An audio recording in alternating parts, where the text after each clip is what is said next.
Revoir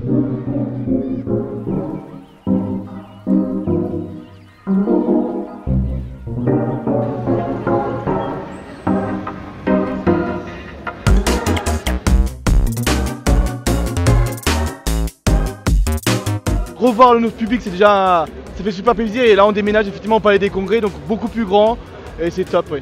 Effectivement, c'est une première collaboration avec Strasbourg Événements et la foire européenne, on mutualise, c'est un événement dans l'événement comme tu disais, et c'est que on voit, on touche un public qu'on ne touchait pas forcément habituellement, et vice versa, les gens découvrent la foire en même temps, donc ça marche très bien, on a du monde depuis samedi matin, et c'est une belle collaboration.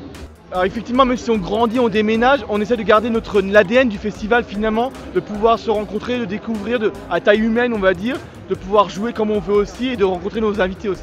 Donc effectivement, vous allez avoir des zones de rétro gaming, vous allez avoir des rétrospectives de jeux vidéo sur différentes consoles de différentes générations, dans la salle d'arcade, et à côté on va avoir des tournois sur les derniers PC de dernière génération avec les derniers jeux qui sont sortis. Donc il y a un bon mélange des genres et les gens découvrent aussi les nouveautés et ce qui s'est passé avant aussi. Ouais.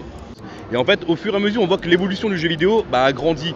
Et on y retrouve de plus en plus de choses, donc il y a toujours du rétro gaming. Et là, on a une implantation du e-sport qui s'est fait, qui nous permet en plus d'avoir de la compétition, chose que l'on ne retrouvait pas forcément au départ de Start to Play.